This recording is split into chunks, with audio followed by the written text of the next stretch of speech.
Good morning, pregame crew. It is Tuesday, November 7th, 2023, 6:21 a.m. Mountain Time, 8:21 a.m. Eastern Time. Welcome to the show. This is a show where I prepare for a few hours every morning to get you ready for the trading day. And today I prepared for 5.5 hours. I have been up since 1 a.m. So I may come off as a crackhead if this is your first time here. Or maybe could be my most linear show I've ever done. It's a toss-up. It's a complete toss-up. Good morning. Let me say hello to my friends and do an audio-visual check. Thank you, Night Truck. Hey, Shake and Bake. Let me reorganize the chat. Hey, Alexa. Marvin. Hey, Tom, Hector, Andre, my friend Rob. Hey, Shambu. Chris, Topher, Greg, Gino Kennedy. Hello, Basque, Durim, Sir Fernando, Sam, Kat, Jim, Donald, Carlos, Brian. Adair's Conscious. Hey, Jessica. Spice Vengeance. Sure, Sam. Let me go back to the top and get the first chart request. Let me see if I don't understand your question, Shambu, about market timing shifted from yesterday. We just had a daily inside bar, period. Daily inside bars are going to probe liquidity to the upside and to the downside, looking for buyers. Your volume dries up and you stayed within the prior day's range. Friday was a large range. And essentially what happened was the market bulls just collected themselves after their marathon run or sprint run on Friday. And then we finished up near the high of day, and it was still an inside bar. So you look at it on the daily, no harm, no foul. Just an inside bar. But when we probe liquidity and it's real whippy like that, you can usually zoom out and see an inside bar on a higher time frame. Okay. You're welcome, Chris. You know, Chris, I always tell y'all that doing the pregame helps me just as much as it helps y'all, and it's me putting a focus on it for y'all has helped me. So yes, I agree. Prior day low and high are so useful. Let's look at it on Tesla yesterday. So the prior day close was, let me do a horizontal ray and change the color so we don't get it confused.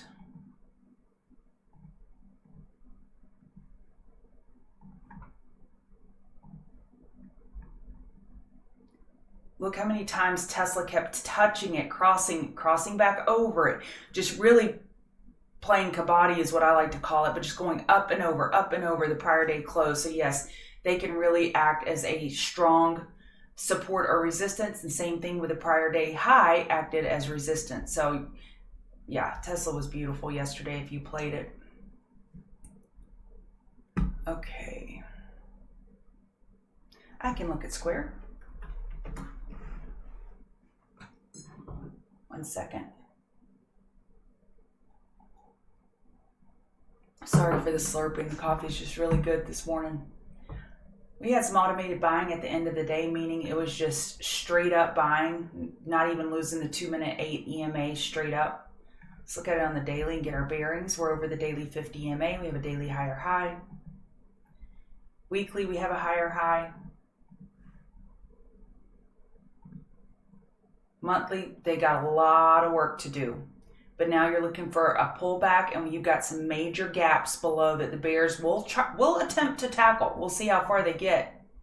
And right now, you just have an hourly EQ. This is how I would treat it. Even though this was a 15-cent break, I would just treat it like an EQ, equilibrium. Hey, Kat, I try to do one ticker per person. I'll try to get to both of yours, but just a heads up. I want everyone to get a chance to get their tickers answered.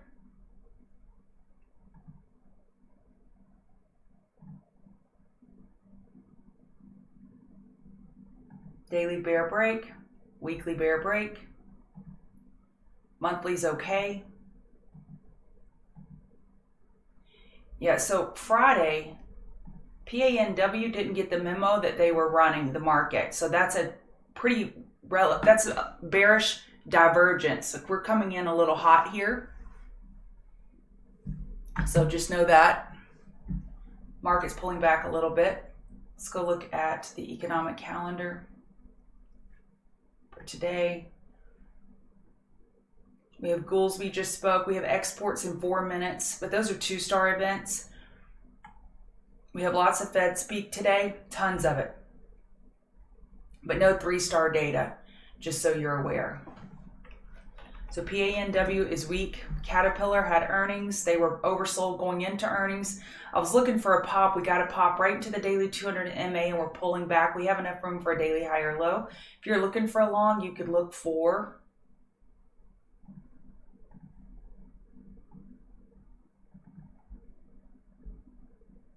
$236.42 is healthy consolidation. If you get down to 234, you could get a lower high on the next bounce. So bulls want to play some defense right here at open.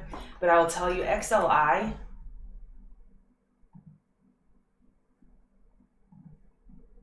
look at XLI. We have the daily 200 MA and 50 MA overhead as we're looking for a daily lower high. And 4-hour got overbought. So I'd be real careful with industrials today. XLI is not in a good position, in my opinion. I don't have a lot of thoughts about Wish. It is a trashy stock. And when I say trashy, I just mean that it suffers from a lot of dilution. They constantly have to do reverse splits in order to keep it listed. Sol USD. Daily inside bar just going sideways on the 4-hour. Healthy, holding 50 RSI.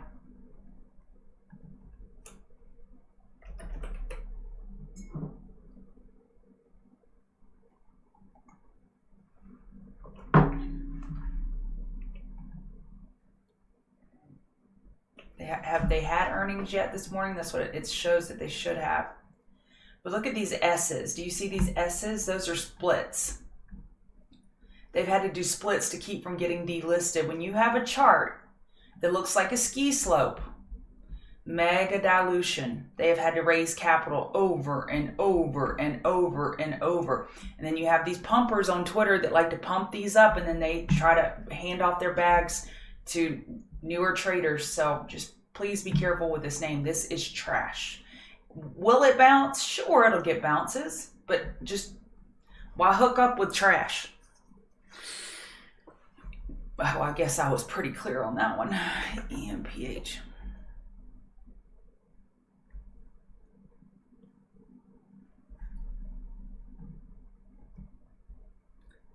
ENPH, I would short 15-minute overbought conditions and hourly overbought conditions until it stops working.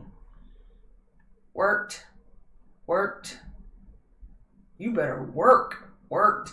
So as long as it keeps working, yes, I would keep shorting overbought conditions.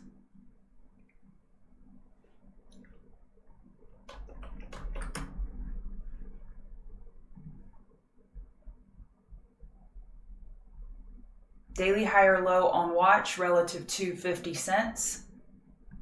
50 cent. Weekly potential bear flag. Like a classic bear flag. Like you print it and you put it on mom's fridge. This is a classic weekly bear flag. Please be careful. Not looking great. All right, I'm going to get started with the show. Good morning. Welcome to the pregame show. This is a show where I go over a table, economic events, crypto, indices, commodities, movers and shakers of the day, and this is who I am. I'm Chart Gal Lori. If you want to give me a follow on Twitter and get me to 5,000 followers, that would be lovely. Check us out on chartguys.com, and oh my God, is chartguys.com beautiful now. We got a new website. It is gorgeous. So would be interested in your feedback on that. And so this is what I do every morning. I show you this table, and I'm leaning a little bit more bullish than bearish overall, but I will tell you I have a lot more bearish setups than I do bullish setups. So it tells me be a very careful bull. So overall, we're looking more bullish. The 50 MA is overhead on the daily. And I get so many questions about this stuff when my chart doesn't match up with your chart. And I get it. I want mine to match up. I would want mine to match up too. The daily 50 MA is overhead. You see the yellow line? I adjust for contract changes. So the daily 50 MA is price is below. If I turn that off, price is above. Do you see it? It's negligible at this point. However, we're still here. We are right here. So 43.81.75 adjusted, and your 50 MA is 43.75 right now. So 43.74 on unadjusted. Where are we? 43.76. We are wrestling with the 50 MA. No matter how you cut it, adjusted, not adjusted. We're wrestling with it. Bulls have yet to clearly clear it. That made no sense. Definitively clear it. They've been unable to, regardless of these nuances of whatever chart moving average you adjust or don't adjust, okay? This 50 MA is overhead for all intents and purposes, and that's how I'm treating it, and it's a problem. We have a potential 4-hour bull flag on the indices. Let's see how that looks now. I did this hours ago. You can tell now because my stuff is dated.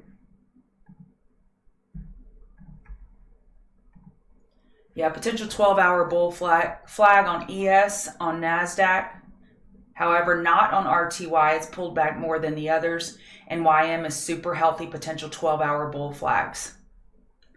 It adjusts for contract rollover. If you don't trade futures, you probably don't know what that means. But we roll over contracts, so it just adjusts for that.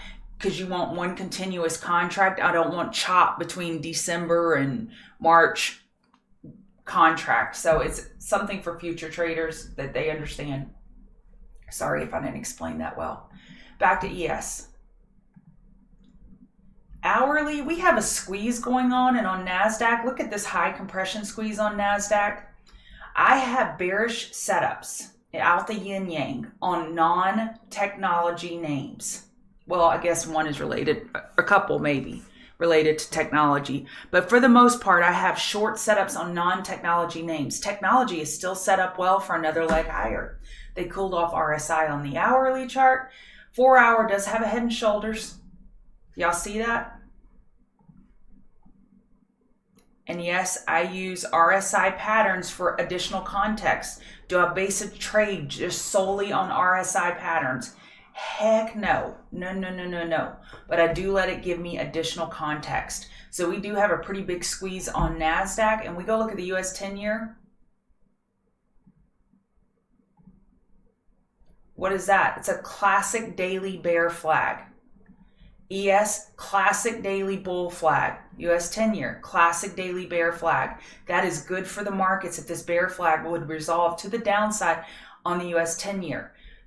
Dollar struggling with the daily 50 MA overhead.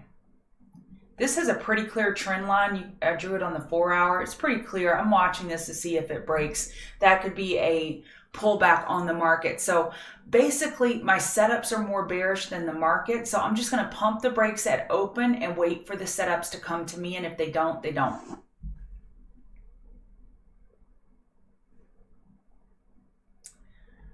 Okay. NASDAQ. And I'll address this too. I see a megaphone question. And listen to me, every single outside bar we get leads to a broadening formation. Every single one. So if we engulf the prior day's range, I'm trying to find one right here. If we engulf the prior day's range, then we tend to have megaphones or broadening formations happen on the lower time frames as we expand out. This is not a megaphone. This is more of a diamond bearish reversal pattern forming on NASDAQ here on the 4-hour. But I don't give weight to bearish patterns when the higher time frame shows a bull flag. So just be careful with that.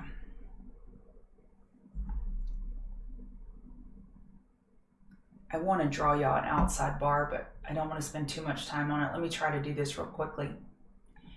Okay, if we have... turn off the magnet.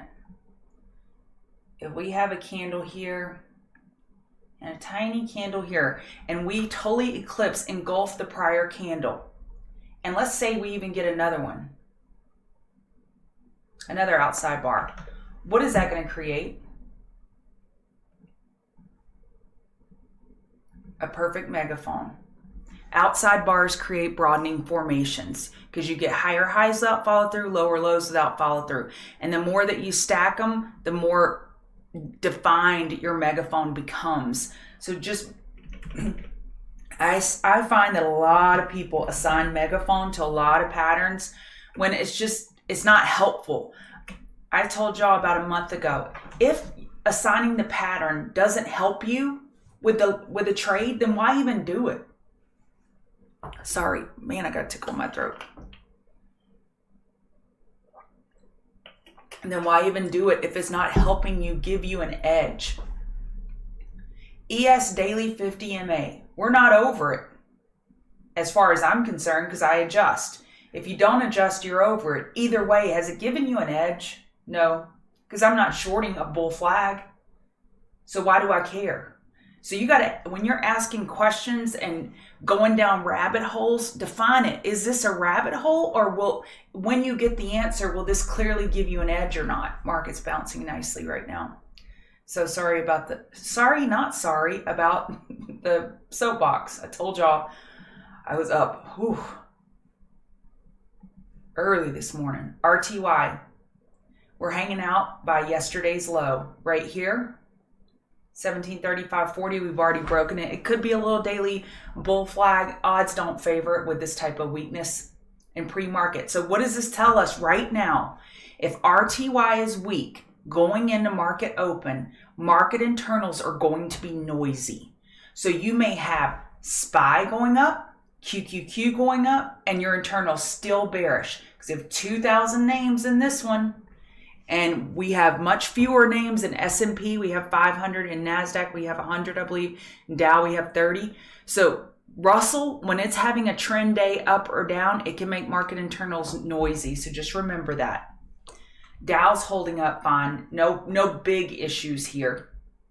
We've lost the daily low, but we're still, I can't forget to turn that magnet back on. We're still above the daily 50 MA. This is super healthy right now. VIX continues to melt, potential daily bear flag. That's good for market bulls as well.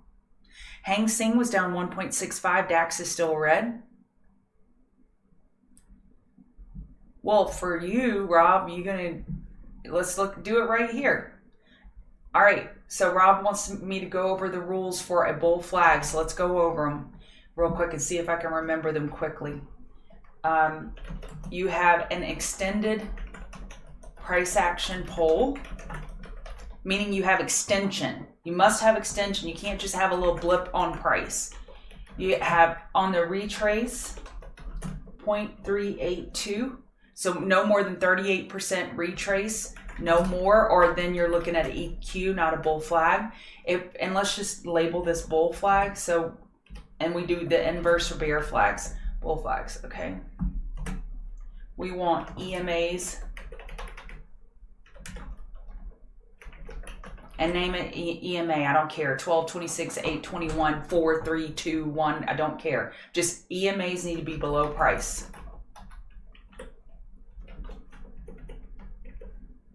We want lower wicks of bulls buying the dip. And we want declining bear volume on the consolidation, on the flag part. Those are the 5 rules for identifying a bull flag. And then a bear flag is exact opposite. So let's do it right now for VIX.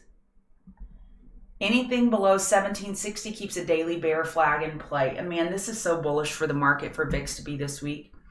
Okay, so that's the 0.382. We had extended price action into this pole. Here. We had extended price action. That's an extension. All right. EMAs are overhead. Okay. Do we have upper wicks of bears selling into it? Not really. That's not clear. And declining bear volume on the flag. Well, we don't get volume on VIX on this chart, so that's a bad example. But if we go look at ES, we have declining volume on this consolidation. You see it? Our EMAs are below us. We're keeping the 0.382. We're getting lower wicks of bulls buying the dip. This looks pretty good for a bull flag, doesn't it? So if we go look at VIX, and we have that extension, that was the other thing. We have that extension. We have very minor retracement, EMAs below us, declining bear volume on the consolidation, lower wicks of bulls buying the dip. Okay. Homebody, it's okay. I don't really pay attention to market shutdown drama because the market's been shaking that off for a while. They kept pricing it in every time we'd get news, and it's just the market hasn't been shaken by that for a while. And it could change, but it hasn't been a big deal. Bitcoin, we're just where we were yesterday. We have not gotten through 36,000 or 34,100. Our hourly EMAs are overhead. Bears took over overnight. Bears don't prove anything unless they break 34,100. Ethereum looks a little bit different. We're breaking yesterday's low, but still healthy, looking for a daily higher low. Anytime, Night Truck. Anytime. Clear hourly uptrend on ES. Bulls are in charge, and that is a headwind for the market. But it's not enough to stop the market in its tracks. Market's been able to shrug this off this morning. Gold. So gold is attempting a bounce here. It's attempting a bounce. And bulls are looking for a weekly higher low. We lost the daily support, y'all, and this is a good one. And I want y'all to channel all your NVIDIA energy for me. You see this head and shoulders on the daily? Broke bear with very little follow through. Y'all know what I'm going to call this before I even type it. Faux head and shoulders. When we have a head and shoulders and we scan out, zoom out, and look, weekly bull flag, potential weekly bull flag on gold, then that says, hey, I don't trust these bulls. I don't trust them. So I'm in a GC long right now, and my average is 1966. So not a great average considering I should have been paying more attention to that one. But I'm looking for that faux head and shoulders and potentially nailing this weekly higher low. I may not get it, and that's okay. It may not be the low, but I'll scale out a couple contracts soon and then put my stop below the low. Oil is weak. Yesterday, we had our come to Jesus meeting yesterday morning, and I told you I was looking for that 4-hour lower high that got set in a big way. We lost support on the weekly, and now we're looking for a monthly higher low. So I don't know if it's going to take daily oversold to get us there for that monthly higher low, but I'm not interested in oil long here at all. My silver friend asked for silver, and I need a drink real quick, Matthew. Daily, we lost our uptrend. 4-hour getting a nice lower wick of bulls buying the dip. Nice little bounce with volume. Have they changed any trends? No. Got to change 5-minute trend in order to possibly put in a temporary low. Platinum, I've been watching this daily trend line, and bulls haven't quite lost it yet. They're close to losing it. This could be a buy if we could close back above this trend line. Looking for the weekly higher low. I do not use trend lines in a vacuum. I start with the most likely scenario, then I use nuances like RSI patterns, trend lines to give me more data. Bull divergence, bear divergence, Apple. I've never had this long of a list for Queen of the Mountain, and it's already 6:44. So TCG members, you have notes, and here are my notes. They're usually off screen. I'm just giving you a sneak peek at them. I put my charts in the notes this morning, and it did not work. When I copy and pasted into the chat room, it didn't work. The charts didn't come over.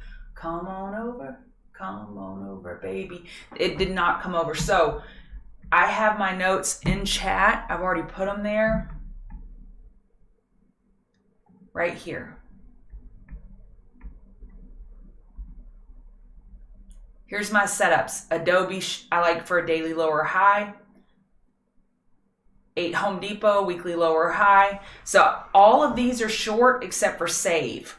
And I said I'll save this one for live discussion. So let's start out at save. Oh, Kyle. Tesla strike will be $260 next week. Be careful. Be careful, be careful. Oh, thank you, Train Man Dan. You did awesome. 2 peas in a pod. Okay, let's go through this. Apple is looking for a potential weekly lower high. 1 second. We're looking for a possible weekly lower high. We did change the daily trend. 4 hour has still not gotten over the earnings reaction. Bulls are okay as long as the hourly EMAs stay below price. Apple bulls are fine. They're whistling Dixie. They're fine. Amazon. We're looking for a potential weekly lower high compared to 145.86. We're getting extended up here, but extended means nothing in a bull market. It means nothing. When we've got, and this is supposedly on fundamental news, the jobs numbers Friday, FOMC rate decision, Powell. We have Powell again tomorrow, I believe. It won't be rate decision related, but he could say things that could jar the market. We're oversold on the 4 hour chart in a weekly downtrend. This is typically where we top fish. But if you're in long, I'd stay in long as long as these hourly EMAs stay below price. NVIDIA, I'm looking for a potential short. I've been watching this hourly trend line. We're looking for, but I start with the most likely scenario. Weekly lower high, the more likely scenario. 4 hour overbought. Do y'all see it? Let me give you the Cliff notes for today. Weekly downtrends on many names. 4 hour overbought sets up a top fish, especially when combined with key moving averages overhead. That is the theme of the day. So if my 10 setups I have, that's the theme of the day because I'm seeing it everywhere. And then I have these trend lines.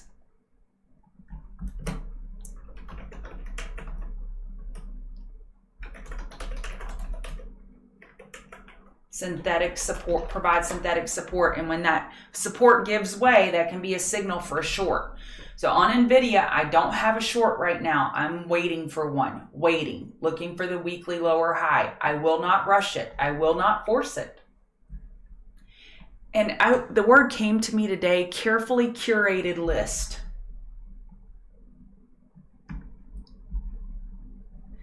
So if your list is not carefully curated, what are you doing? Are you just whatever name? Oh, look, a squirrel, and you're trading it. This list is carefully curated. I am spending my time, and today I went through, how many are on here? I think 187 names. I went through all 187 names this morning. I don't think that's necessary for you to do. I just want to make sure I'm getting the best trade setups for y'all. Now, I tend to gravitate toward those that have news, like Roku and Starbucks. They're top of my list today. But I am carefully curating my list. I don't have just junk thrown up there and I go whack at it with a trade. I have a strategy. There is a reason. Okay.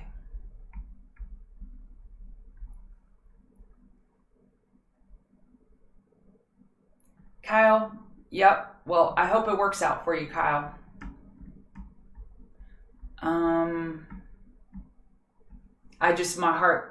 My heart aches for people who get misled, and I just don't want you misled. Adobe I love this setup, but it has to set up. Bulls have to sit their butts down. If they're not going to sit down, then I just wave by. 568.18, we got a double top right there on the daily chart. We've got a double top. You see how that daily resistance is right there by that daily high? And let me show y'all what happened yesterday when we had this set up on ARC. Who got this ARC set up? For the weekly double top with the daily 200 MA overhead. I haven't touched this chart since yesterday. 40.81. Yesterday we had 40.82. It doesn't get more clean than that. And that's what I'm looking for potentially on Adobe. Hold that 568. And if the market wants to scream higher and it doesn't want to fall apart, then fine. I have Adobe, Roku, and Starbucks. They're my top 3 watch today. Home Depot. Do y'all want to sing it out loud? Let's sing it. We're looking for a weekly lower high. 4 hours no longer overbought. So not the ideal setup, but I do like this trend line on Home Depot, and we're looking for that weekly lower high. JPM. Daily 50 MA overhead. Dang, this thing is beautiful. Looking for a weekly lower high. Daily 50 MA overhead. 4 hour, got overbought yesterday. We cooled off a little bit. And if you want to draw a trend line on this one, you could.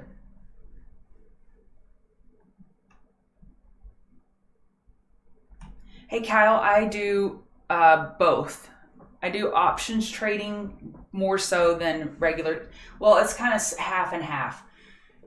I did options trading a lot at the beginning, but for leverage. But when your account gets to a certain size, you can just do commons and you don't need the leverage anymore. And I don't have a clock ticking time bomb against me. So I go back and forth. I'd say 50-50 right now. Roku has a potential 2 hour head and shoulders. It is looking for a potential monthly lower high. And Roku had news, Kathy Woods, it's her second largest position, and she sold a lot yesterday on the 50% pop since last week. She sold a lot yesterday, which was smart.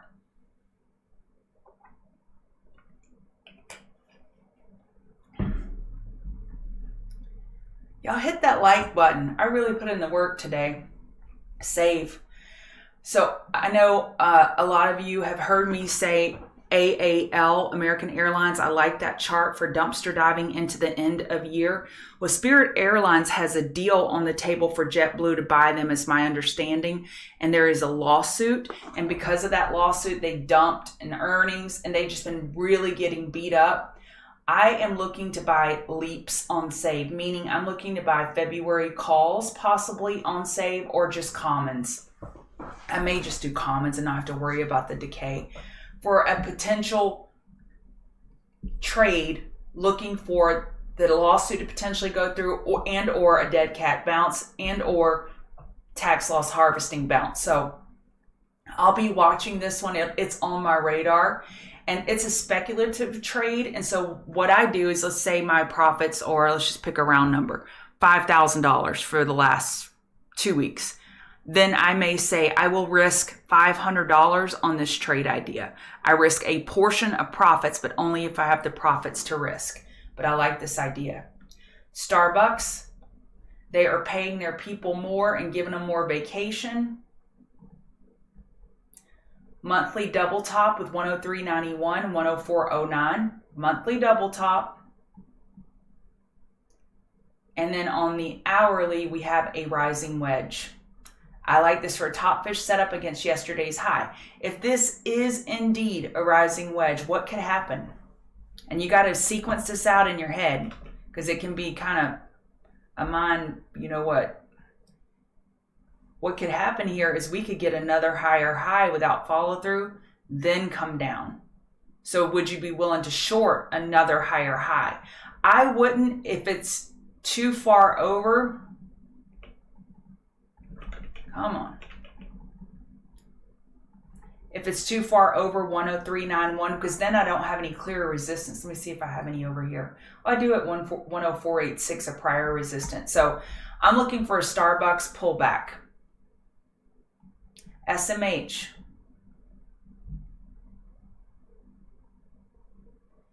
Yeah, options trading is very, very difficult. It is much easier to trade commons, or straightforward, not easy, but straightforward.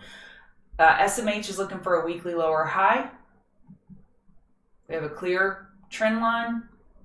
4 hour overbought, looking for a weekly lower high. Y'all got it? Y'all feel the vibe now? XLE, that worked out well for us yesterday. XLI has the 200 MA right overhead. We're looking for a daily lower high. Hourly and 4 hour got overbought. Let's see if we can get some more downside on XLI. And y'all see how many bearish names I have that are big sectors? That tells me be cautious with the market if these sectors are in precarious situations, which in my opinion they are. XLY It's been able to really climb hard considering Tesla's been weak. And we're looking for a weekly lower high with the daily 50 MA overhead and 4-hour overbought. Same setup. ZS. This one is a little bit different. Weekly rising wedge vibe. You see that weekly 200 MA overhead. And it had a 2-hour head and shoulders on it. I don't like this one as much. It's probably my least favorite. So I'm scratching this one. I'm scratching it. Whew, I'm tired. PLTR, is it overbought? PLTR has a potential 2-hour head and shoulders. I looked at this one this morning. It's no longer overbought on the 4-hour, but it also has a head and shoulders formation on RSI and price. So I'd be careful. But as long as the market's bouncing, I'm just going to sit and wait because I have some long positions and I'll manage them. But looking for new day trades, I cannot just jump in an individual name if the market's not cooperating.